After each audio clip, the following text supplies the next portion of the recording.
Welcome to New Tracks Meetup. Thanks for coming. Hope you come back often and hope you tell your friends about us. We have a website called newtracksmodeling.com, and I hope that you'll visit our website and register in order to get the emails to remind you of our future meetings and our train shows. Speaking of train shows, we have one coming up Saturday at 1 o'clock in the afternoon Eastern Time. And one of the things that, besides the fantastic vendors and publications that are going to be in the show, we have a sponsor for the show. And we're really proud to announce that Scott Gear and his Great Scale Model Train Show in Timonium is now sponsoring our virtual train shows. So he will also be the sponsor for the train show in January, on January the 16th. And I really appreciate Scott stepping up and wanting to be a part of the virtual train shows. And because we have one that is successful, they decided that rather than create one of their own, that they would simply sponsor ours. So welcome, Scott, and your crew, and we really do appreciate your participation. With that said, we hope that everybody will tune in at 1 o'clock Saturday for the train show. We have about 30 vendors, and I think you're really going to enjoy it. We put in a lot of time and effort to try to make it special for you, and I hope that you'll support us. Our next My Bill section, which is really an opportunity for the people that are on the Zoom meetings to show us their modeling and what they're working on and how they're coming with their construction projects. And that's on December the 12th. And Chris, of course, is the moderator of those events. And if you'll contact Chris by email, then he'll be able to make sure that he gets you scheduled during the show, because the last one that we did, we had more people and ran out of time. So we had to bring them back following time to get them in. We've also started a new series at our last show with Paul Thompson. In fact, this was Paul's idea.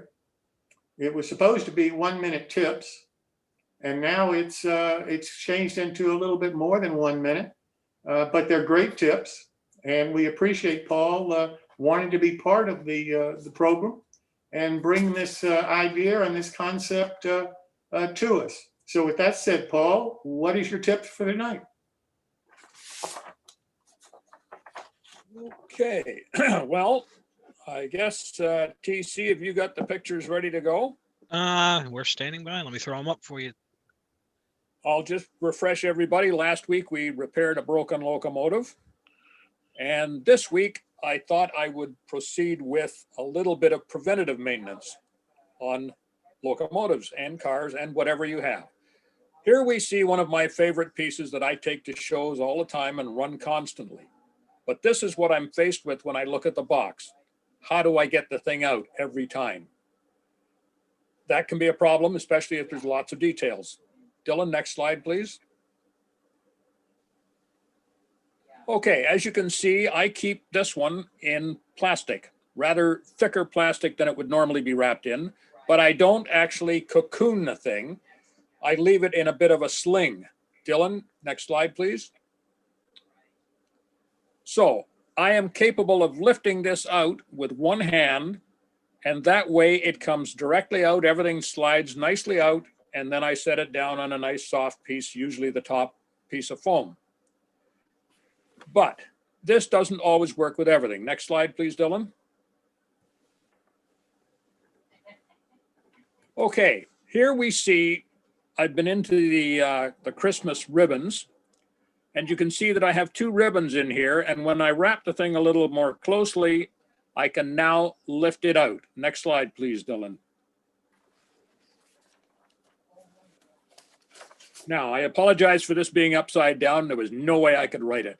But as you can see, there's 2 small ribbons that basically I raided out of the sewing box of my dear beloved. And I put those underneath the piece, which will become evident as to what's going to happen here in a second. Next slide, please, Dylan. I am now capable of lifting this piece out, which normally I would have to pull the box apart, whack on it, and risk breaking who knows what. Next slide, please, Dylan. And as you can see, it lifts straight out. Okay, on this particular case, the ribbons I wrapped with a little bit of plastic wrap because basically I wasn't sure what was going to happen with the paint reacting with the Chinese ribbons. Next slide, please, Dylan. Now, putting it back in, you just sort of drop it in exactly the same thing after you've put your ribbons back under it. And the weight of the car or whatever locomotive you've got will basically settle itself down. And Bob's your uncle, it goes back in quite nicely. Next slide, please, Dylan. I think that's the last one. And as you can see, it fits right neatly in again. There may be another one. Is there another one, Dylan? Maybe not. Anyway, I would caution two things though. Number one, be well aware of where you're putting the pressure points on these ribbons as you go to lift them out. You can use a narrower ribbon to go through cars and locomotives that have detail. Don't put the ribbons over handrails on diesel locomotives. They'll bend in. So you're kind of on your own as to where you place the ribbons. On this particular model, I was able to place them around the trucks and avoid any roof detail, etc. And that's my tip for this week. Thank you. Well, thank you, Paul. We appreciate it. That was great. And now let me introduce our featured modeler tonight, Ronald Fleiss of Mine Mount Models. And Ron has been really kind to agree to be with us tonight. And Ron, I really do appreciate it. And Ron, you can look in your email in the morning. You're going to be invited to our January the 16th train show. Hope you'll decide to be joining us there too. Yep, thanks for having me. With that said, I'll turn it over to you, sir. How you doing? Thanks, Jim. Thanks, guys, for having me. Hopefully I'm coming across clear. I'd say you are.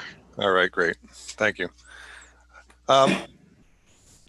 My company is Mine Mount Models. You can check us out at minemountmodels.com.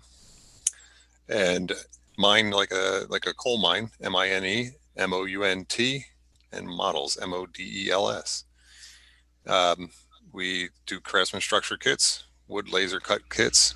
I have accessories, detail accessories, small little scenes. They're available. I've started the company late 2017, but for almost a year, I was basically generating a lot of product and getting my first kit going, and released my first two kits in October of 2018. So it's just over 2 years I've been at it. It's going well. Each year has gotten better and better. So I'm excited about 2021. 2020, even though people are saying, it's been crazy. It's good for modeling. It seems like everybody has tons of time for modeling. So people are buying things up and clearing out those closets full of models and stuff. So that's a plus.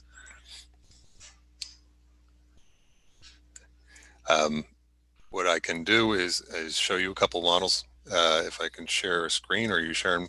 Yep, you should be good to go. You just got to hit the button at the bottom. Yep. Okay.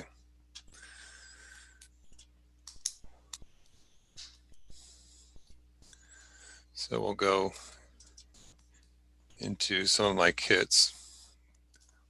We'll start from the beginning. So Skip's Bait and Tackle was my first kit that I designed.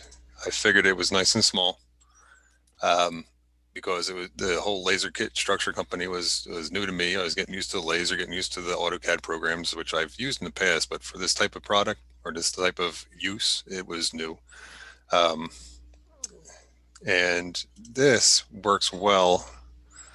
I've used this for NMRA meets, like a build and bring it home type of thing. at the Hey, meet. So, Ron, yes. it just popped us over a manage your sound devices screen for a second. It's just showing us the thumbnails for the pictures. It's not loading the actual pictures on the screen share. Yep. I'm trying to get them open here. Oh, For some okay. reason, all of a sudden, my computer decided to run slow tonight. So we'll just muscle through this one. I'm not sure what's going on. I would So, assume Zoom is taking some of your resources that you normally have. that's odd. Let me close this one out. Let's close some stuff out here. Usually it's much quicker than this. I'm sorry. Does anybody have any questions while I wait for pictures to load in for some reason? Let me start with, how'd you get the name of your company? Well, the street that I live on is Mine Mount Road, actually. I was mulling around trying to get some ideas for different names and stuff like that. And my wife actually said, how about Mine Mount Models? And I said, yeah, that actually sounds pretty good. I have my main layout is a HOHON3 layout, and it's called Mine Mountain Seaside Railroad. So it kind of ties in with that whole thing.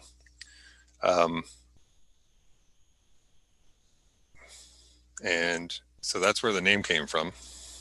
I'll be darned. Yep, pretty simple, and it kind of sounds railroady and stuff. So I figured, being mines and mountains and scenery and stuff like that, and craftsman kits is it's a name that kind of stuck with it. So this here, if you guys can see it, this is Skip's Bait and Tackle. This was Nope, I'm not seeing it. No? We're still on your Thumbnail. Explorer page. Yeah, I think it's just opening the thumbnail page instead of, or at least that's what it's showing us. Yeah, let's see. Well, Share. Right, I'm sharing and then reshare or something. Yeah, that's it. I mean, it says I'm sharing the screen. Yeah, let's move to this one. There we go.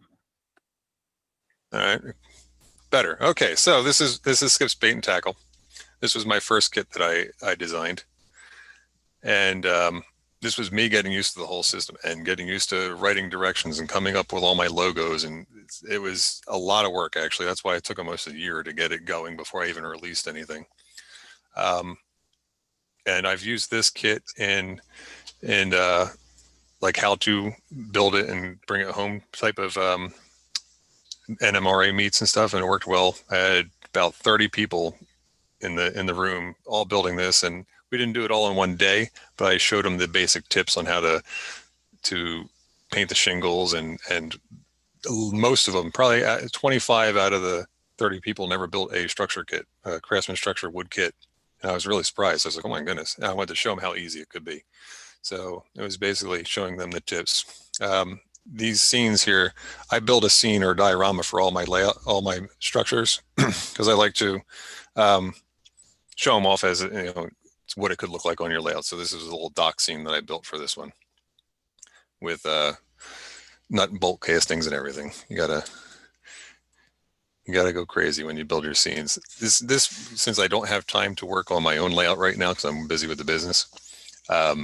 This is itching the scratch, basically, is how I get do my scenes and stuff. So let's bring over another kit.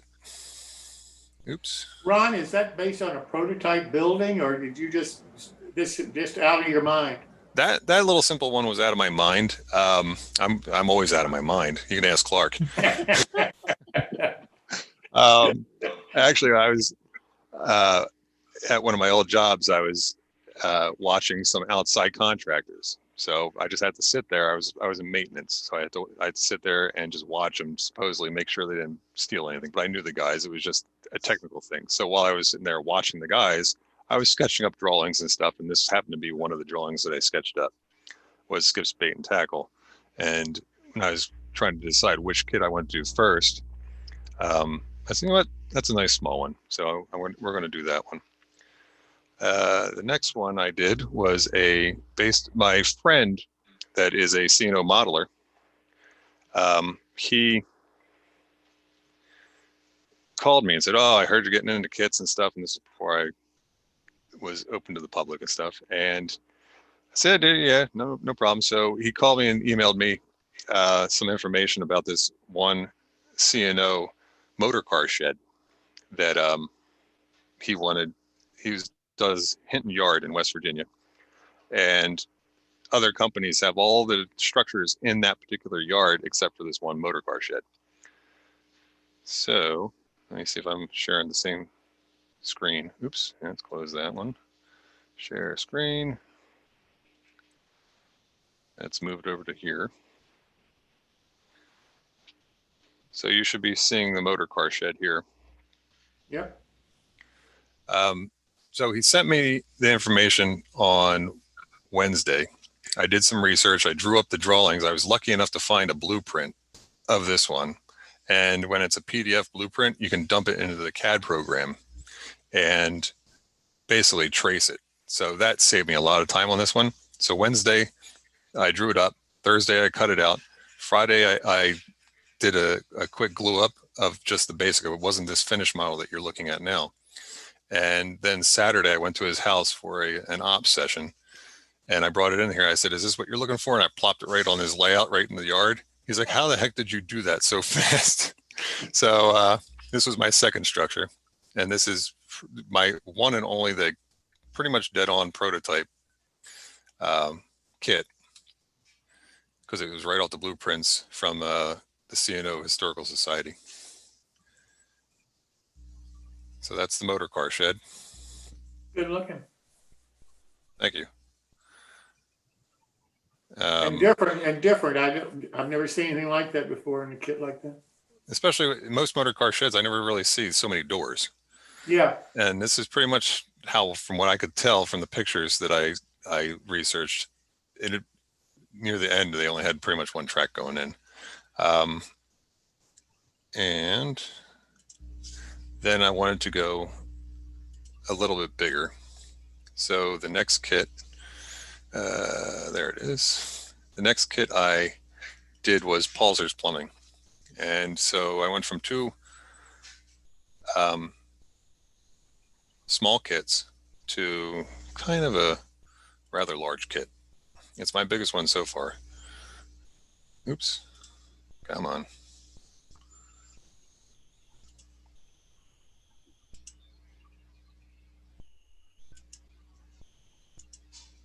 Oops, let me close these. Hold on, guys.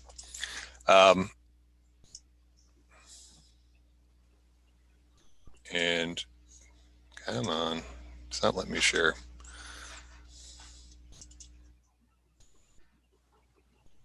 Let's start from the beginning here.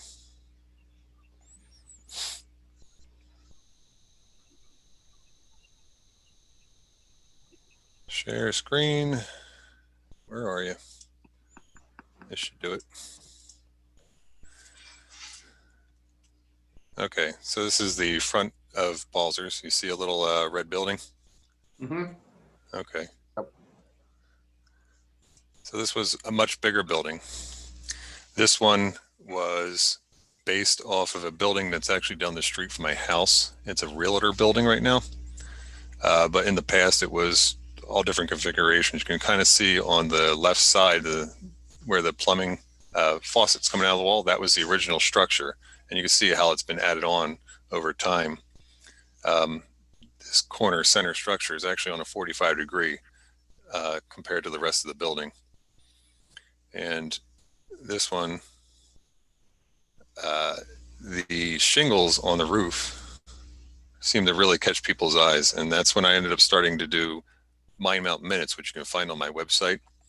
They're like the tips and tricks of how I paint some items or build some items or glue it up or anything. So I'm gradually building those up. But a lot of people would see the shingles and go, how the heck did you do that? Are they individual shingles? And it's actually very simple how these shingles are done.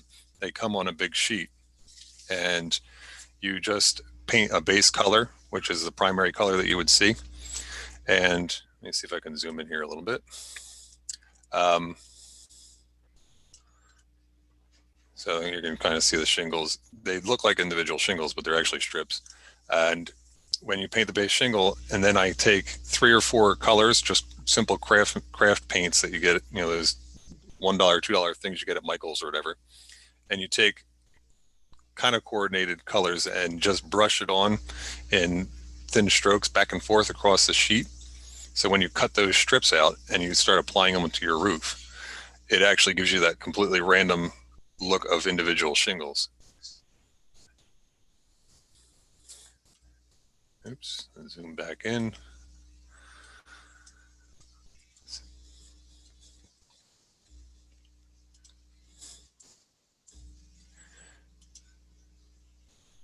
And so the next one was. That's a great looking building. I've never seen a building built like that before. That is really great.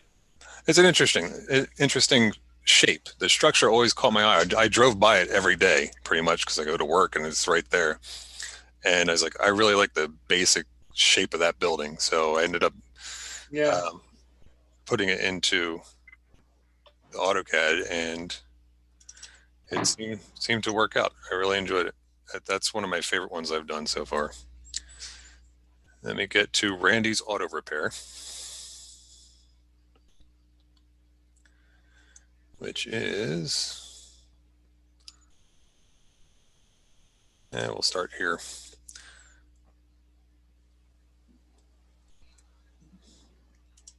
I don't have a file of just finished photos of this one. I forgot to separate it out. Let's see if I can minimize that. There we go. You can kind of see the whole thing. This here is Randy's Auto Repair. You guys seen that? Yes. Okay. So this one here was a neat one. My cousin Randy has always been into doing hot rods and stuff. This right here, this is one of my favorite pictures. For some reason, just the sunlight and everything that was going through the tree, it just goes right across the back of that building, and it just, I love the look of this one picture here. It's one of my favorites that I've taken. Yeah, it just came across really well. It was like late in the evening and the sun was starting to set, and just the way it came across just looked good. My cousin Randy has always been into doing hot rods and fixing cars and everything. So his name is Randy, obviously. And this was a building that I saw back in the woods, down in South Jersey, actually. And I called messaged his wife and I said, hey, can you get me a picture of Randy's signature? So she sent me a picture of what he's just signed, a basic piece of paper, and I digitized it. And that sign on top is actually his signature. And he ended up getting it for Christmas last year. So that's a good one. I enjoyed building this one.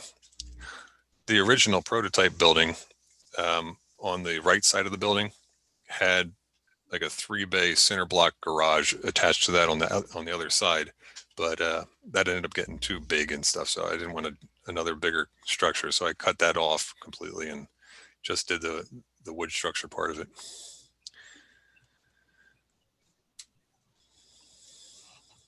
And I wasn't sure about copyrights and stuff, so I made it copper tires and tube instead of Cooper. A lot of the signs I would switch letters and stuff around, and just because I wasn't sure, how any of these guys would react if I put their stuff on. I don't want any like copyright infringement.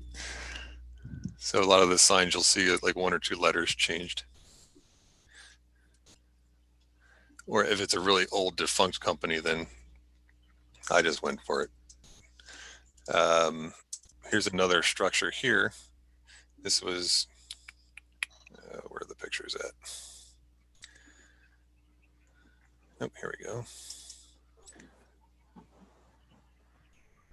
It's the next structure I did was Sunrise, which is a big warehouse.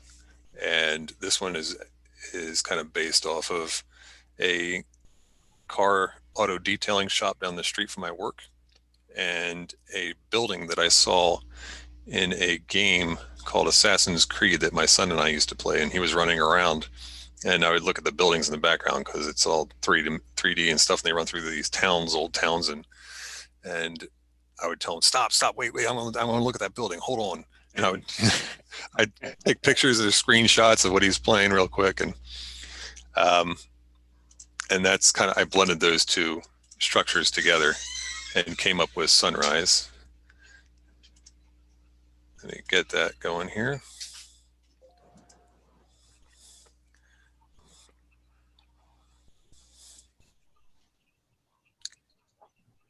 Are you guys seeing that now? It has like a hoist crane Yep, on the Yep. second. Okay. So this one is a blend of that car auto detail shop and a video game structure, actually. And I just liked the Sunrise name came from this window up on top because it kind of looked like a sun rising. So I was trying to think of a name for the company or the structure. And that's where that came from. It's based on basically that window. And it's the first time I ever painted a yellow structure. A lot of people say, stay away from blue and yellow. And of course, the first building I ever did, which was Skiff's, I painted blue, and this one's yellow. But I think it came across pretty well. And I used the same similar technique for these shingles on this roof also, but just different colors, the primary colors. So on the Paulser's plumbing, it was a lot of tans and grays and stuff and lighter colors, so it looked like new cedar shakes. And this is the more grays and darker grays and stuff like that, where it looks like the weathered cedar shingles.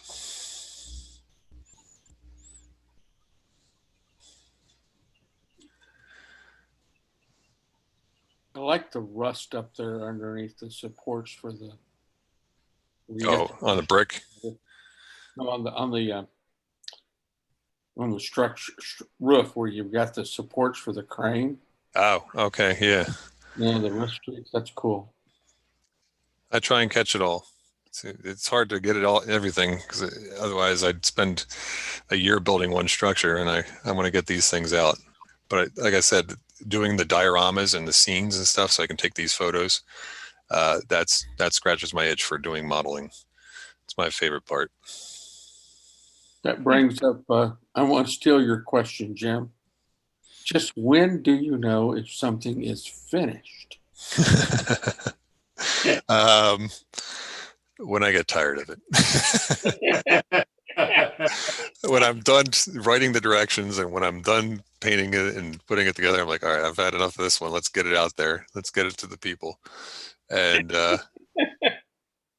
I mean, I could keep going and going with these structures if I really want to. And the one thing that I'm looking into getting a 3D printer and doing some castings, resin castings and stuff for gutters and downspouts.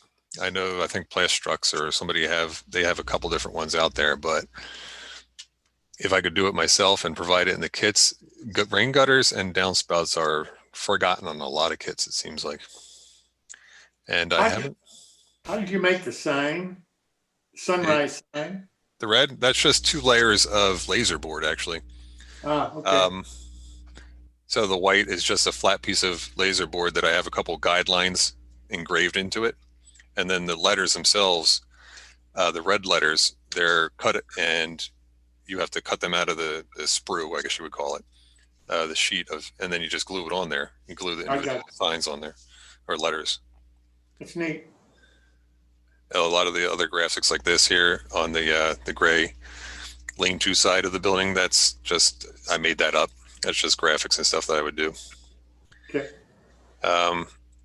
There's other signs that I make up, like the one that's around the corner here. It's called Sacco Wheat. That's after Jim Sacco of City Classics. Great guy. Jim Sacco is a great guy. He's been doing City Classics for like 35 years or something like that. I'm glad to call him a friend. And so I thought, I want to do a play on words of his name. So I came up with Sacco Wheat.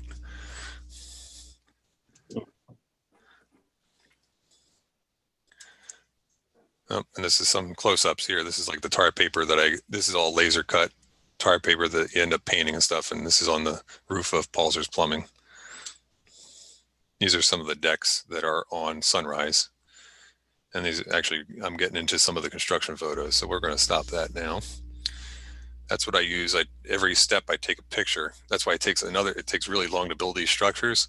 Because if I was just building it, it would be a lot quicker, but I have to go and I have to build that step, bring it down to my little photo studio that I have in the basement, snap a picture, a few different angles, just to make sure when I'm writing the directions, I cover all the angles while I'm building the structure. Because what you see in my instructions are the actual diorama building that you see in all my photos. That's what I'm taking photos of. My instructions are all full color, and I try and cover every single step because I've built some kits out there, and the toughest part is the instructions. Sometimes I have to do a little research if I ever build some from other companies or something, where I'm sitting there going, well, wait, how did you get from that step to that step? And I try and cover that on every step of the way on my kit. That's one thing I was like really worried about was the instructions. I knew I could build kits, and I knew I could build structures and paint them up and make them look half decent, hopefully. But doing the instructions, it was like I was ready to do a school report, and I hated doing school reports when I was in school. So I've gotten good feedback on the instructions. So I guess I'm doing something right. I'm muddling through. The next kit I have is Tom's Top Dogs. Let me get to some of these kits here.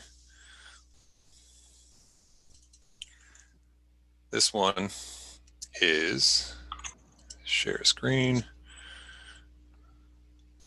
Go here. This I wanted to do some kind of like hot dog, shake, ice cream, hamburger stand type thing. And I saw this one picture. Here's a tip if you haven't heard of Pinterest, go to Pinterest. Talk about a rabbit hole to get lost down. Pinterest is a never-ending feed of just amazing photos or whatever you're looking at or looking for.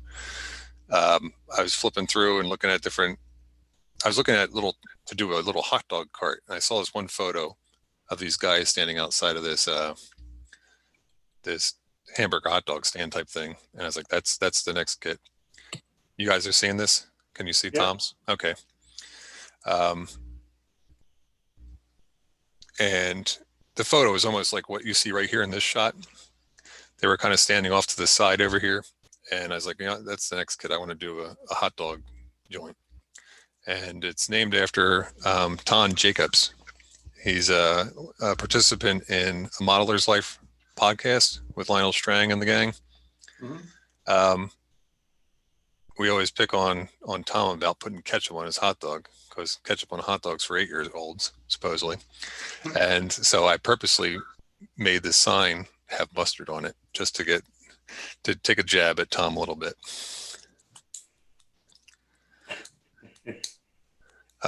This is a really popular kit. People seem to like this one. And I have the signs I did all myself, and I have 3 different like price ranges that you can put the signs up for different errors. So, your hot dog might not be 35 cents. It might be 65 or 70 cents, later on, or it might be 25 cents. I forget what the price ranges I had. Some of the accessories, like you can see the picnic tables in the front. I ended up putting those out as accessories on my website, and they go like hotcakes. And then the dumpster I put out there, that one's pretty good. Just so almost every kit that I've come up with, I've had to come up with something extra to go with it, and then they end up becoming usually accessories that go on the website. I've always liked this picture here is a good one. So that's Tom's Top Dogs. Got a question for you. How did you do your grass that looks so realistic? That's static grass. Okay. Yep, static grass is fantastic. I years ago I built one of those fly swatter ones, and I'm like, this thing's horrible. I think I used it once or twice. It just didn't have enough oomph behind it. And last year I ended up buying a kind of a medium grade one from off of eBay, and it wasn't good. It didn't work out of the box, and I had to fight the company to get the money back and everything. They finally caved in and gave me my money back. But I was like, I'll get the Woodland Scenics one, the Grassmaster or whatever they call it, and that one worked great. That's the one I've been using for just about a year now, and I've been getting great results with that one. And I have a variety of different brands of grasses and colors, and then different lengths. So you can do like, this is almost like a lawn type of grass. It's fairly short, and you can get taller ones and kind of make it look like a weedy area. And so the next kit was Pinellas Gas Station. Go. Let's get here. This one was a fun one to do. Again, this is based off of an inspiration from a Pinterest rabbit hole that I went down. Let me get the screen share going. I was looking at old time gas stations and gas pumps and stuff, and then you guys seen that? Yep. Yeah. This is kind of a mashup between two different gas stations that I found. And the main building was one gas station. The big sign that's on the front was another gas station. And I just thought those two would fit well together. I wanted really cool looking signs that you would see at a gas station. I provide the two different gas pumps. So you get 4 of the like 1950-ish pumps, and then 4 of the I guess it would be like maybe 20s, 30s type of pumps with the glass top. And they're 3D printed. My friend Jim Lincoln is printing those for me, and that was neat. I did a podcast with him, and we started talking about the kits, and I was doing some of the talking about the next one was going to be gas pumps, and I don't have any. I'm not sure where I can get these gas pumps. So afterwards, he's like, let's draw up some quick 3D renderings, and within an hour or so, we had 2 different gas pumps going. The name Pinellas is named after Adam Pinellas. And basically, I was thinking of a name, and he put up a HON3 Shay that I was interested in. So to get a little bit better deal, I said, I'll name the next kid after you. So that's where the name came from with this one. Yeah, I got a nice HON3 brass Shay at a little bit better price, and he got a kit named after him. Yeah, I like the narrow FN3 oil. Oh yeah, yeah. I was trying to because he does all kinds of different scales. He models pretty much every scale. So instead of, like you said, like a 10W30 grade oil or something like that, I put 120.3 grade oil, and on this one here. You see the pricing. I also have 3 different versions of pricing to represent different eras of time also. So you can put whatever you want on.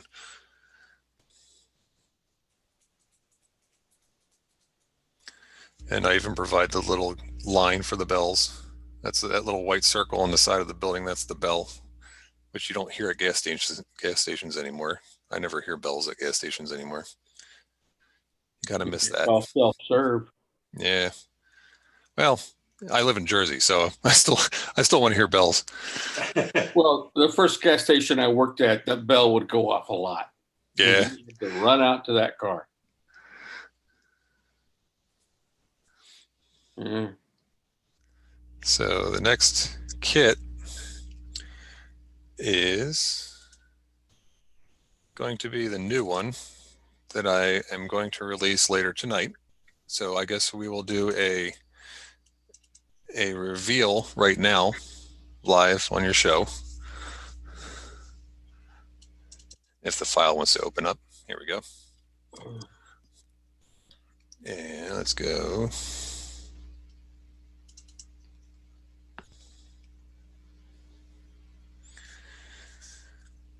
So this is the newest kit that will be released. I've been teasing it on Instagram and on Facebook a little bit. but this is Wiley's Good Times Tavern. Are you guys seeing that? Yeah. This one is coming out. I'm going to start putting this out on the website tonight when we get off the air here. This will be available. It's going to be shipping out in a couple weeks. So, but you can pre-order it. This one was another Pinterest rabbit hole that I went down. I was looking at old taverns and stuff. And this one, it was an old grainy, nasty looking picture from 1903 or 1900 of a tavern that looked pretty similar to this one. And it just caught my eye. I wanted a smaller tavern type building and I ended up mixing it up with some stucco and clapboard and scribe siding and stuff like that. It's good looking. Thank you. It really is. Some people, the few friends and stuff that I showed, they're like, why is that lamp so big? Actually, the prototype lamp is actually bigger than that. So I've actually scaled this thing down. I showed my dad a couple pictures of this. He's like, don't you think that lamp should be about a quarter, maybe a third smaller? I'm like, actually, no, I already shrunk it down some. For some reason, they had these giant lanterns and lamps outside. But I'm pretty happy with this one. I've never done a front like this where it has the multiple faceted sides on it like that. So that's a new feature that I've been trying out. And I designed some new like fish scale shingles up top. Do you have signs on the windows? I'm having trouble seeing the windows. They look unusual.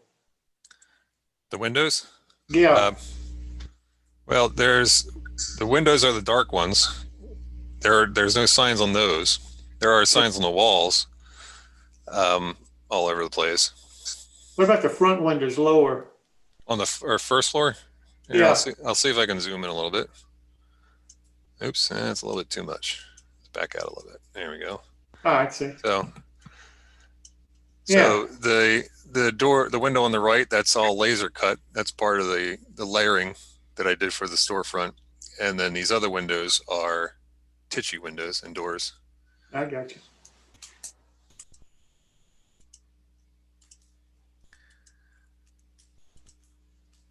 So this is available. The name is based off of Todd and Brett Wiley. They have a structured podcast.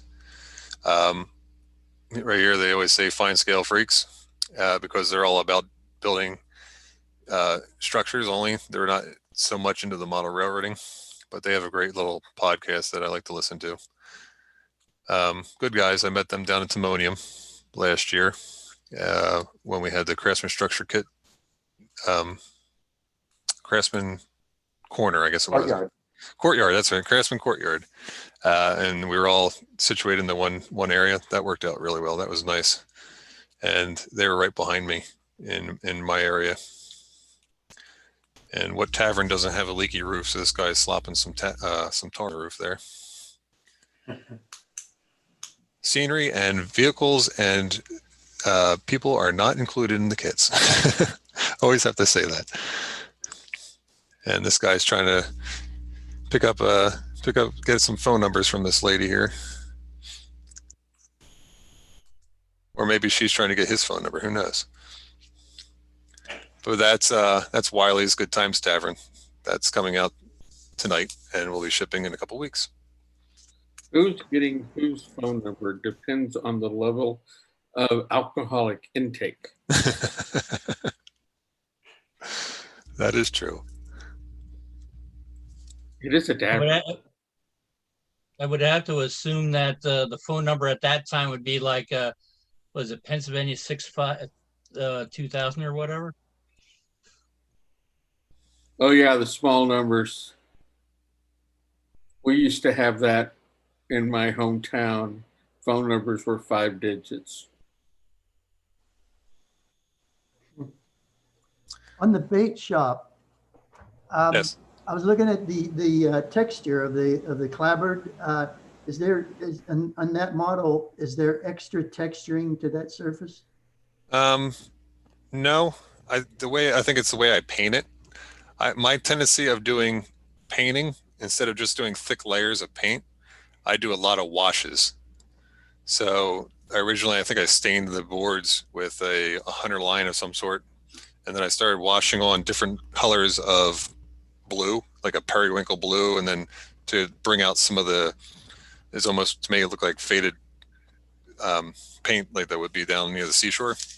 I was doing periwinkle blue, a little bit of like a darker blue, almost like a navy blue, real light. And I just built up washes to get the layering of that. But it's all Mount Albert scale lumber that I use for that. Nice. Thank you. Any other questions? Still HO scale. All HO scale. I've had tons of people ask me for O scale and S scale. I would probably venture into ONS first before I went into N, just because N is so small. It's so teeny tiny that some of this stuff would be hard to translate down into N scale. It'd be great to go into O scale and S scale. So once I get a little bit more structures going and a little more income flowing in and stuff, and a little bit more steady, then I'll probably start converting some of those over to S and O. A lot of not some of the like Paulser's plumbing and the Sunrise, the bigger kits, probably not. But I could see definitely like the gas station and the auto repair, the hot dog stand, and a couple of the other structures, they would work great, I think, especially in O scale, because otherwise it would get just too monstrous in O scale. Well, the bigger ones might work in S. Yeah. Like the plumbing company, especially if you left off the metal part. The gray part, yeah. Just make the corner structure. Possibly. One of the things people get trapped in O scale is, oh, nice size trays. They don't understand it. It's twice the cube. Yep. Of HO. It's huge. Yep. I mean, some people like the heft and the bigness. Other people are like, oh my gosh. When I operate on my friend Tom Piccarilla's layout, back when we used to operate, unfortunately that hasn't happened in a while, and it's a traction layout. So the trains, it's a motor car, and it's 5 to 6 cars. It's a small kind of local freight type of thing around there for the traction section. But he has like live staging where he has a train that just goes on a dog bone, and it interchanges with one of the main yards. And when you slow that big train down and then you start that thing back up and the slack starts pulling out of that thing and you hear chunk, chunk, chunk, chunk, chunk, chunk, chunk, and all the cars are hit in O scale, it sounds so much more impressive than than in like N or HO. It just, that heft definitely is great to hear. Yeah. One of my friends in S puts solid brass bars in his inside it, about double what the NMRA recommends for the weight. He says, I want to hear the wheels clank on the cracks. Yeah. The joints in the track. And you're right. It sounds impressive. Yeah. When those things are pulling out the slack, it's nice.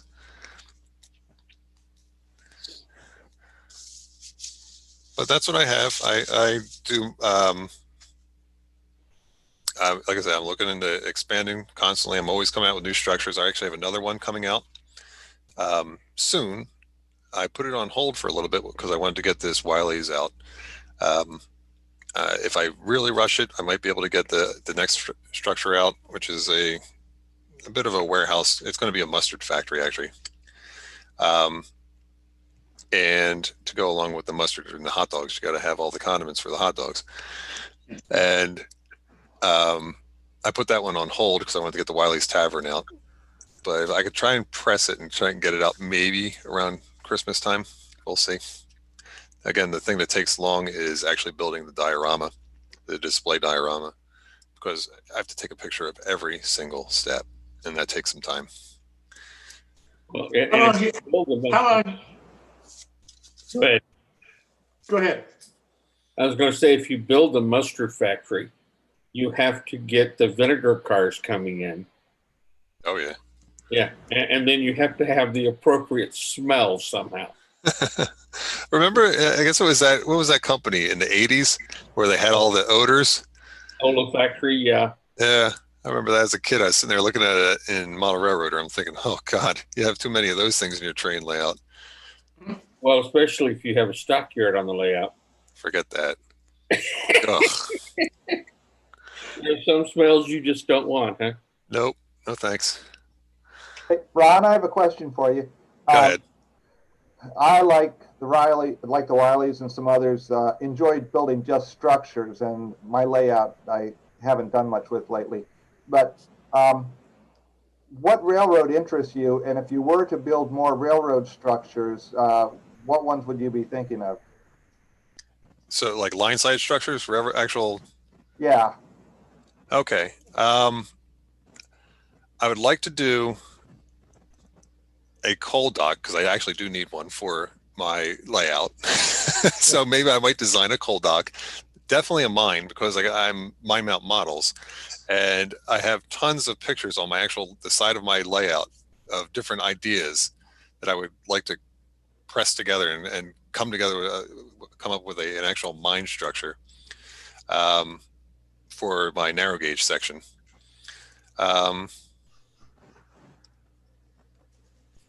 Something that I've always liked, even when I was a teenager and stuff, was a sand house. I don't know why. I mean, I'd have to try and come up with a different type of sand house for an engine facility. So, coal tower engine, sand facility, and a mine of some sort. There's so many different types of mines that I'd look and I like, but how do I press them all into one? And if you were to come up with designs for these things, would they be mostly Imagineered, or would you look at prototypes and base it on something in New Jersey or in the mountains or something? Yeah, I mean, most of my stuff is usually based on prototype, and it's a couple different things mushed together to come up with the design. So I guess it's Imagineered, you would say. Proto freelance. That's it. Ron, do you have an art background? Not officially, no. I've always drawn and I've always built things ever since I was tiny, and I think I'm pretty technically savvy. So the CAD program and stuff wasn't that bad. The learning curve wasn't too hard, even though I decided I had AutoCAD. And everybody's like, oh my God, AutoCAD. Why don't you just use Corel Draw and do these things? I'm like, I don't know. It's just with AutoCAD, now that I know it, and actually I don't have the AutoCAD anymore. I went to this really good program. It's like a clone of AutoCAD. It's called ProJCAD, and it's a heck of a lot cheaper. And that I can do a lot of things that I can't accomplish with Corel Draw. Because I use Corel Draw for all my graphics, all my signs, all of my advertising type things. That's where I do Corel Draw, because that works well with the pictures and the graphics and lettering and stuff like that. Where actual line drawing and the AutoCAD blueprint type drawings works great with the CAD programs. So they both have their strengths. Art-wise, like I said, I just been around art or drawing or some kind of creativity all my life. My mom was pretty artistic. My sister was pretty artistic. It's been there most of my life. How long does it take you to produce a kit from the idea to putting it out on the market? The smaller ones are about a month and a half. Yeah, I'd say a month and a half. I do have a full-time job right now. I'm hoping to get my mount models a lot more full-time for me and actually be my own boss. But right now, I have a wife and kids, so I got to get a little bit more income coming in. And so that eats up a lot of time working my full-time job. Then I come home at night, and that's when I work on the kits. And then my days off and stuff, weekends, everything, I'll work on them. So it would be about a month and a half for like Wiley's that I just did was a month and a half. And that includes your instructions and everything. Instructions, I'm almost done. So maybe let's say a little bit longer. Okay. Now, if I did it more full-time, I could probably knock it out in, let's say, maybe 3 weeks. Hmm. You know, cut the time in half, because then I could dedicate full days to it. But as of right now, it's evenings and days off. But I'm enjoying it. I like doing the kits. I'm okay with doing the instructions. And you know, doing all the graphics and everything like what you see here. This is the little advertisement that I'm going to come out with for Wiley's coming out. I like doing these type of things. That's fun. Come up with the ideas, and actually, when I first start throwing on the first triangles and boxes into the CAD program and starting to see the parts come together, and then I cut out the first mock-up. Like here, let me show you. This is the first mock-up. I just do it on cardstock type stuff. This was of Wiley's. Oops, here we go. And just to see how things are going to fit. It's not the scale 1/16 thick clapboard or anything like that, but I get an idea of how the parts start to come together, and then I tweak that. So then when I start building the next prototype or the final diorama, it goes together smoothly. Because if it was just me building it, it's no big deal. I would just cut them out and start building the structures. But I got to always take into account, okay, I'm going to have either a really well experienced guy building this thing, or this is the first structure this person's going to be building. So I always try and design it so that the guy that doesn't know anything can build it. And then, you know, the guy that does know all the tricks and tips and everything, he'll have no problem building it. Do you model, I mean, do you market to hobbies other than model railroading? Right now, no. It's all HO based. It's not a good scale for doll houses or I guess RC or anything like that. I don't think anybody that's bought my stuff has been another scale. Well, I've had like N scalers buy my stuff just because they wanted to try it out, but I don't see any other type of hobby getting into that unless they just like building structures or try something new. Okay. You plan on staying with the Tichy windows? Are you going to make your own windows eventually, or what do you think? Both, because sometimes Tichy windows, like with the Paulser's Plumbing, I was looking and I was like, okay, it's my first big structure. Maybe I'll design a lot of my own windows. And I'm looking at Tichy's catalog, and the windows were matching dead on exact to the prototype real estate building that it was based off of. So I'm sitting there going, why should I sit there and design all these windows and everything if the Tichy is a dead exact match? So I did design. I designed some of the warehouse doors for that kit, and a lot of like the Sunrise warehouse, I designed a lot of the man doors and stuff like that. So it's usually a mix. It's usually about 3/4 Tichy and 1/4 of like my own designs. Even with the, here, let me grab the finished model. So here is, oops, let me go over here. There we go. Here is Wiley's. And a lot of the front where all these windows are here, this is sort of like the liquor store side. Mm-hmm. That's a lot of my design with a Tichy door right in the middle of it. Some of the windows here are Tichy, either the masonry style or the framed wood windows. But then everything around the front, and almost all this stuff here is my design with a couple Tichy windows thrown in it. So it's kind of a blend, a hybrid, I guess you would say. Yeah. I do like to do the engraving, like of the bricks. It's hard to kind of see that maybe. Mm-hmm. I started figuring out how to engrave a lot of the stone. I had random stone and stack stone, brick, cobblestone type things. And I incorporate that into some of the kits. Like the whole first floor of Sunrise is all engraved brick. the foundation of Palzer's is a random stack stone and then engraved concrete for that newer section where the gray building was. Now, what era of buildings are you aiming for as for general? Yeah, I guess you would say generally it's transition area, 40s, 50s, 60s, and that type of thing. Like even this tavern that I just did, you could find that. I mean, if you change out the car in the front, you could make it pretty modern.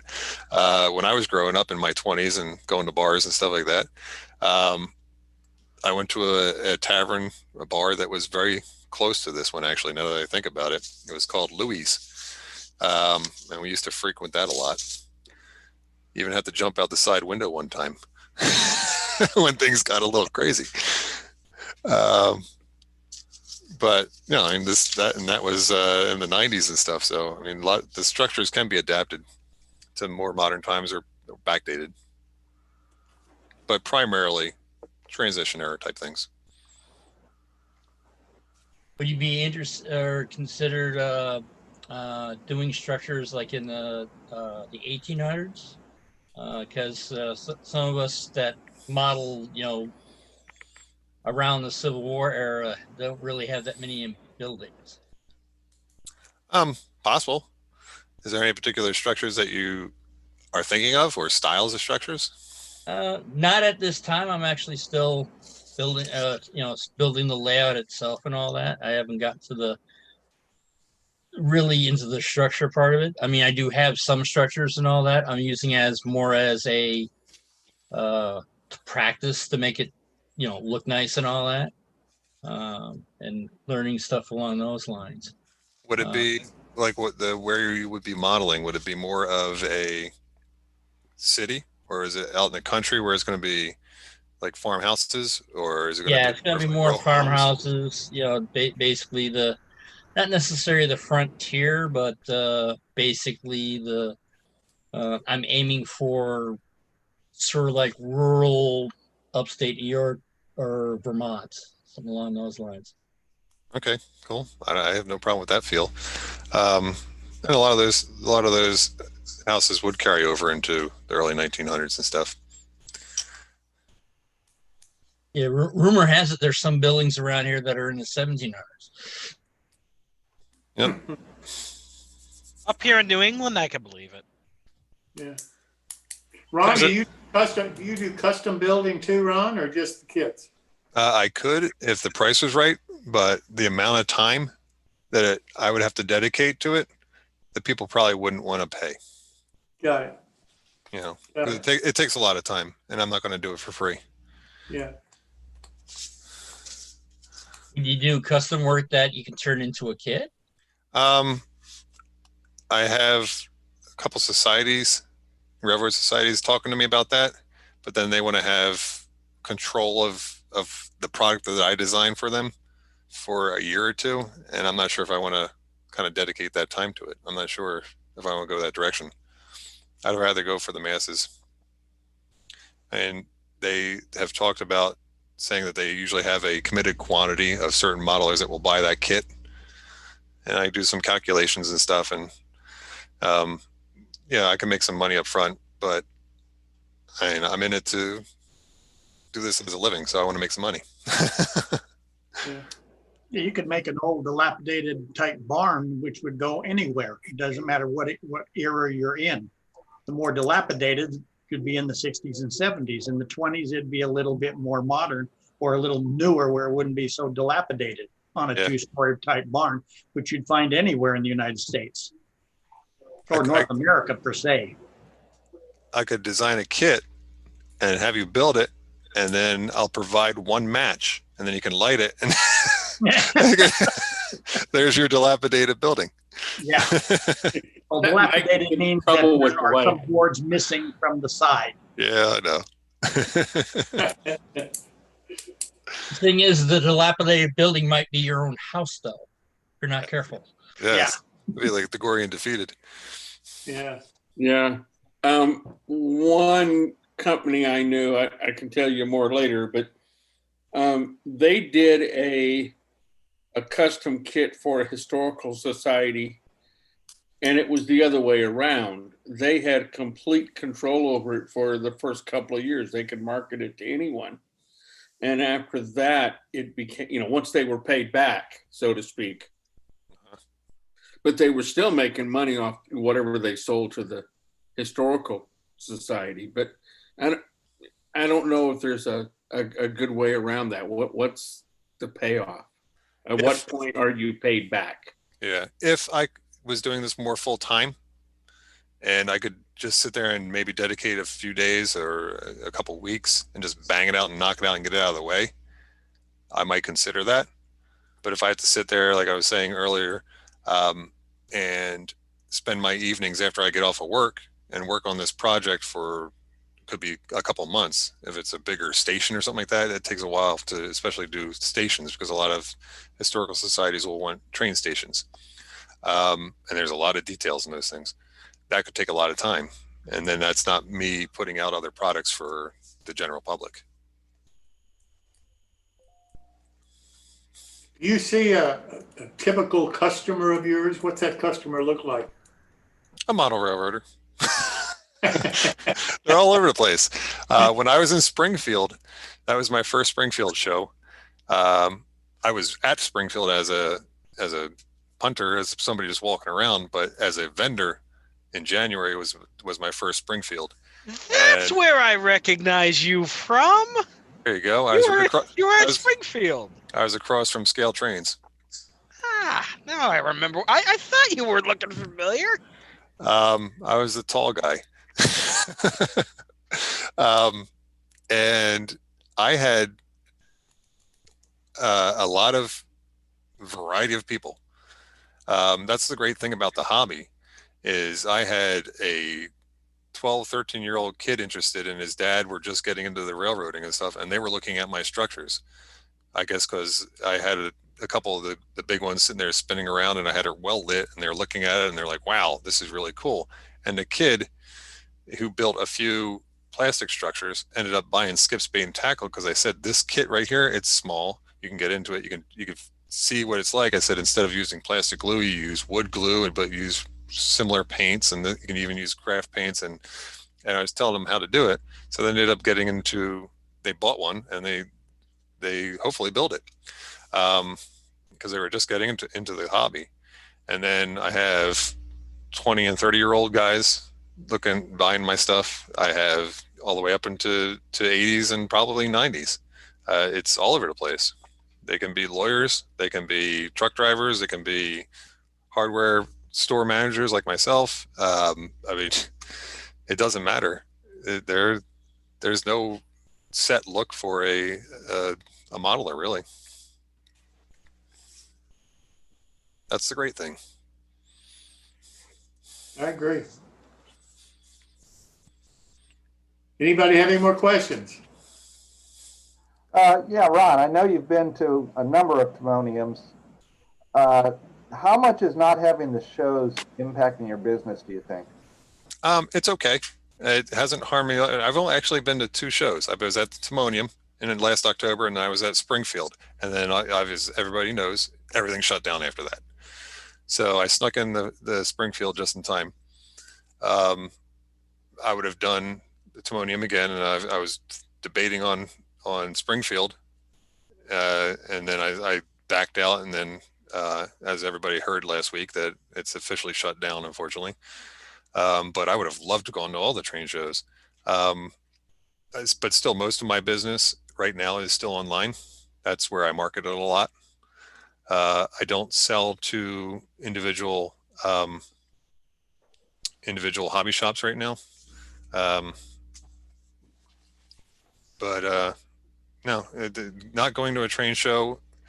I miss going to the train shows as a vendor, or as just a regular person walking around, as I'm sure everybody is.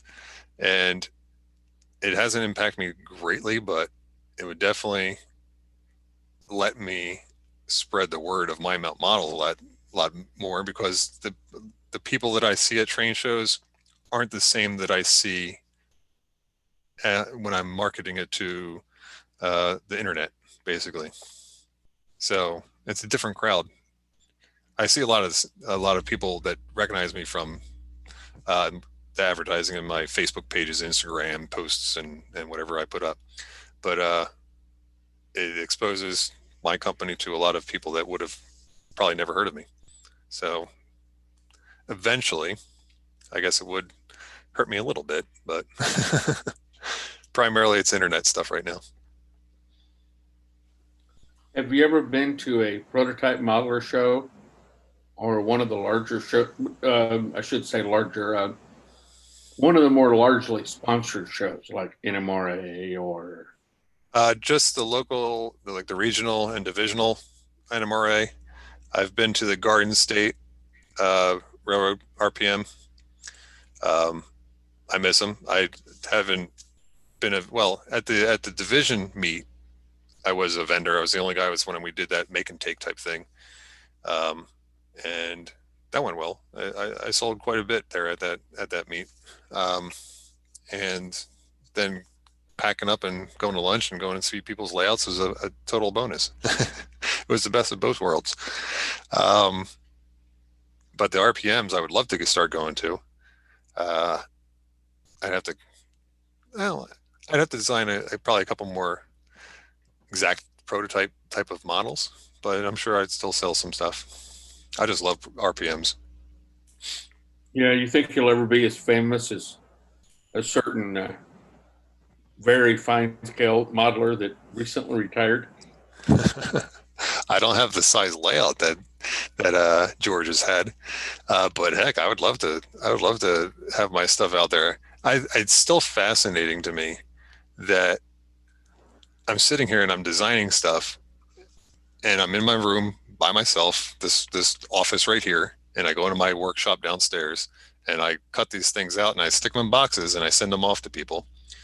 And then every once in a while, I tell people, build this stuff, send me pictures, because I love to see what people do with the things that I design and how they improve them and make them their own. And it's really cool seeing that.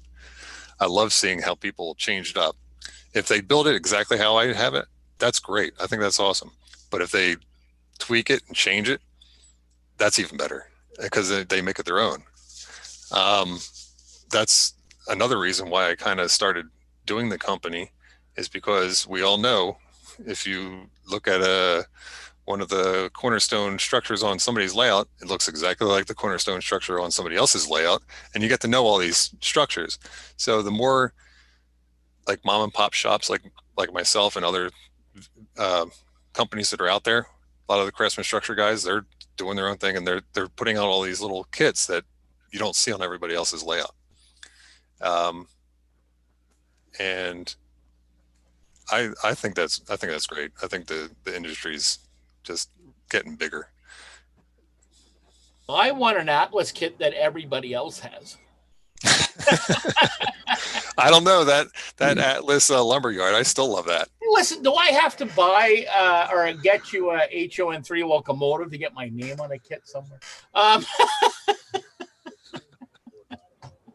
Possibly. Oh, you have enough stuff, Clark. Come on. Peter's laughing. He goes, "Hey, you're good friends with him. He never put a." I said, "Well, I don't want it to be the mustard company." It'll be a yellow stain on your shirt. No, Colonel, what was that in the Colonel Mustard in the? The Clue game. Yeah. In the kitchen with the candlestick. That's right. Hey, I'll make it. Peter was just saying, being British as he is, and to pubs, and he says, "Oh man," and he's doing a British layout. He says that would really fit in with his, and I said, "Well, nothing that money won't buy."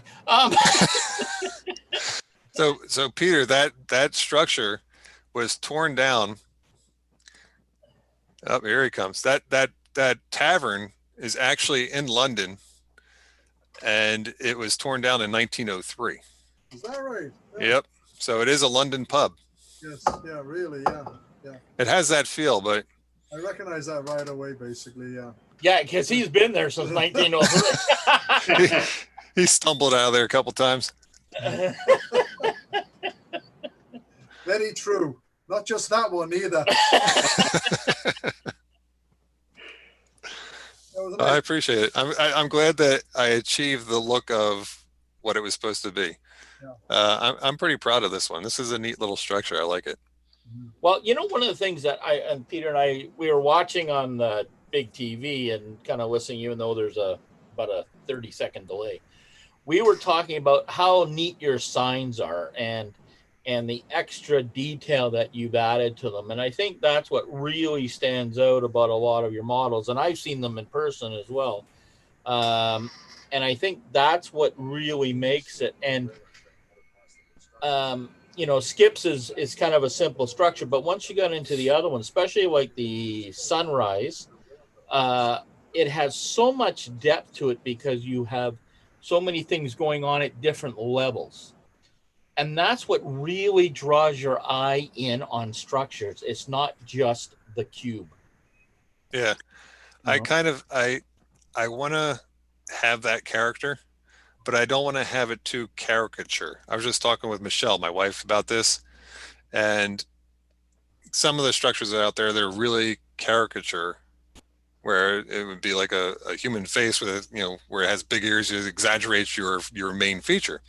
But I don't like to design that. Why are you looking at me? But,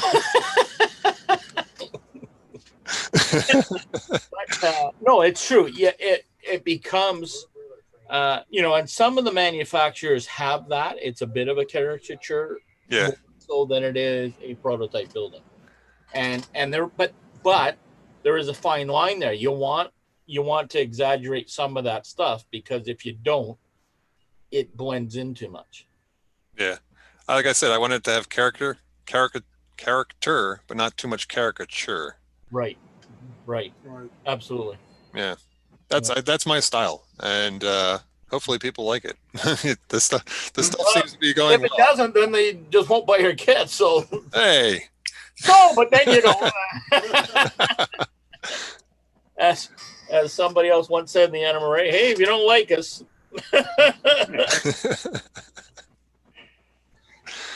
No, but like I said, I'm enjoying this every step of the way. I'm enjoying it.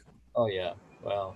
And Clark, guys, thank you. You've been pretty much my number one supporter from pretty much the beginning. No, when I first started talking about it back at Springfield, and you were like, "Go for it." Well, Pete and I were just talking about that when you were sitting in the hotel room and we were yicking after dinner. Yeah, exactly. And you were saying what your ideas were, and I said to Peter, I said, you know, Ron's going to be on tonight. He says, oh, well, I should come over and see what. I said, he's come a long way, hasn't he? I said, yeah, from a couple ideas, you know, and to actual manufacturing. So, no, I'm just along for the ride. You're the guy doing the fantastic work, and you got a lot more patience than I have. Peter goes, how the hell does he do that? I said, I'm not sure. Well, I kind of have an idea, but I said, it's all magic. It's all CAD work and sprinkle. You know. I sprinkle the dust on it, and it just happens. Okay. Just use a lot of dust. I just doesn't work. He just turns into Tinkerbell.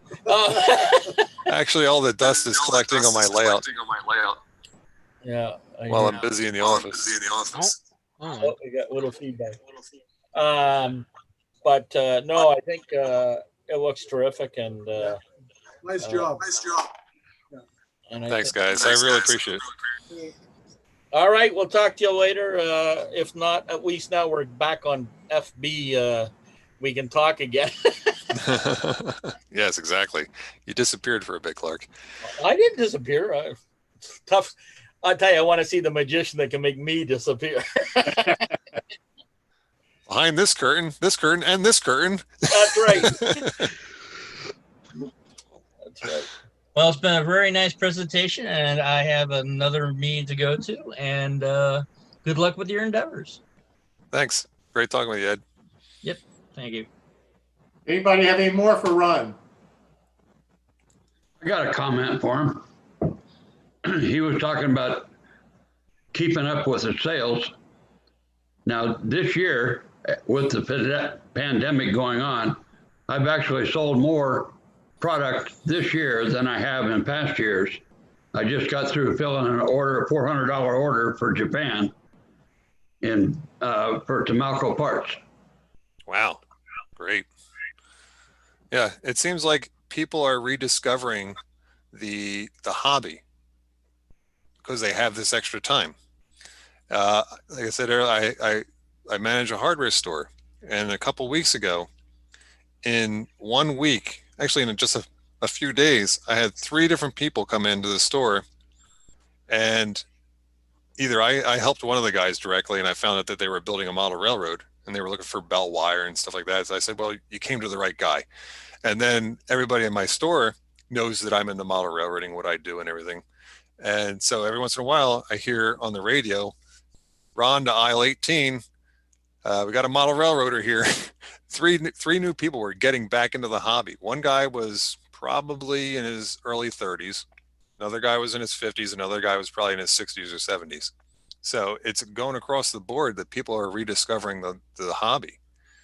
And this pandemic is allowing the people to kind of have the time to do it. If they're trapped in their house and they're doing, they're not commuting to work, they're probably going, okay, what am I going to do with all my extra time? And they're starting to get back into the hobbies. It could be RC, it could be, crocheting, it could be whatever. But a lot of them are turning to model railroading. And you can do it in your shorts too. There we go. Or not. Just don't solder. Good point. Tim's saying the same thing, with Mount Fast Tracks and Fast Tracks. He says he can't, and my buddy, and you've met him, Bob Scott with Credit Valley Railway here in the Toronto area.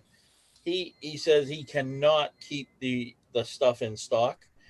He says now you can still come into the store, but he says most of his stuff is all online because people know what they want and they order.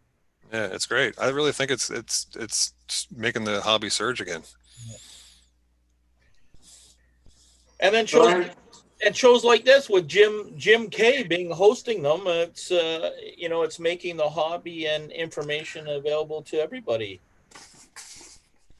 Yep, a lot of online live feeds and presentations that people are doing. When we are able to go back to train shows and to our model railroad clubs and meet with each other, this is just going to be an addition on top of that, okay, we can't meet this week but in person, but we can have a Zoom meeting and share. I can share my layout with 20 guys or whatever, instead of having all those 20 guys trying to cram into my little 14 by 15 foot room. So it's just an add-on to what we had before. Now I think this really opened up people's eyes what can be done. I agree. I totally agree. I think this is here to stay. It's just going to be different than it was before the pandemic. Yep. Well, Ron, I thank you so very much for being here tonight. You've done a beautiful job and you've got some fantastic structures. I wish you all the best, and thank you so much. We really appreciate it. Thank you, Jim. Thank you all the guys. I really appreciate everybody listening. Thank you. Great pictures. Great. Yeah, we have our train show coming up Saturday afternoon at 1 o'clock. So we've decided that we're not going to meet next Saturday. So we won't have this show on Saturday evening at 7. We're going to skip that because with the train show that afternoon, we just don't think that we're going to be able to do 2 shows in one day. So Saturday is out. The following Wednesday, we have Andrew Kennedy, and he's going to be running his Nashville Line Railroad for us. So I think that'll be a really great opportunity to see his railroad, and I hope you'll all come back to that. So don't forget our train show. It's this Saturday at 1 o'clock in the afternoon it starts, and it's probably going to be a good 4 hours plus train show by the time we get the questions and answers and everybody happy. So hope to see you there, and thank you so much for coming.